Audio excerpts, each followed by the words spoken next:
गोंदिया जिले के देवरी तहसील के पुराड़ा गांव में विधायक संजय पुराम और सविता पुराम के सहयोग से आदिवासी समाज का सामूहिक विवाह समारोह संपन्न हुआ। इस समारोह में आदिवासी समाज के 140 जोड़े विवाह बंधन में बंधे।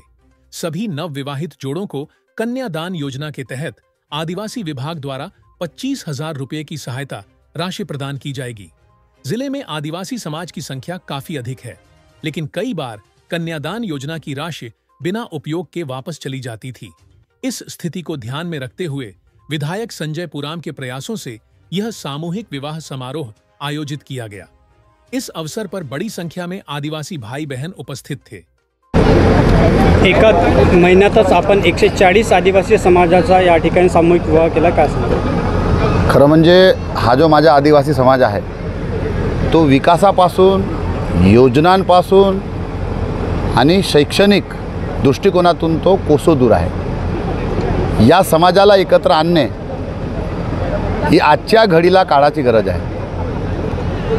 मी ज्या जिल्ह्यामध्ये राहतो, गोंदिया जिल्हा, त्या गोंदिया जिल्ह्यामध्ये महाराष्ट्रात जरी आदिवासींचे 47 जाती उपजाती असले तरी गोंदिया जिल्ह्यामध्ये 5 उपजाती आहेत। गोंड, हलबी, प्रधान, कवर, धुरगोंड।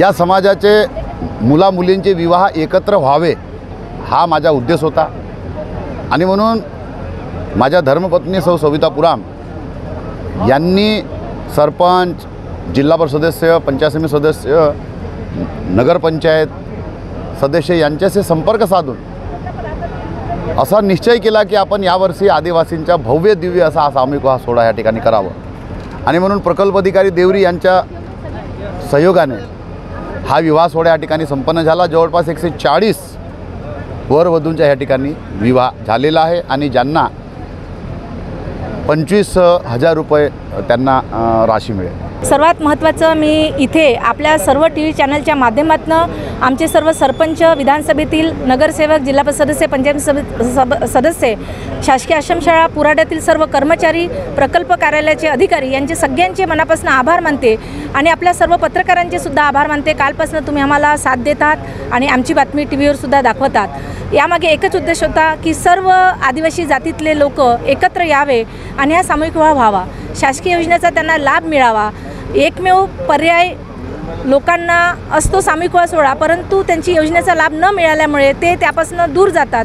परंतु या माध्यमातून ते योजनेच्या जवळ येतील, शासनाच्या योजना कशा मिळवायच्या याचा सुद्धा त्यांना अनुभव येईल आणि पुढल्या वर्षी 25 ऐवजी 50 द्यावे अशी सुद्धा मी शासनाला, मुख्यमंत्री, उपमुख्यमंत्री, आदिवासी मंत्री यांना सगळ्यांना विनंती करते की इतका पैसा खर्च होतो विकासावर, तर आर्थिक बाजू मजबूत करण्यासाठी आदिवासींची आपण 25 ऐवजी 50 करावे, जेणेकरून पुढल्या वर्षी याच्यापेक्षा जास्त विवाह आपण संपन्न करू।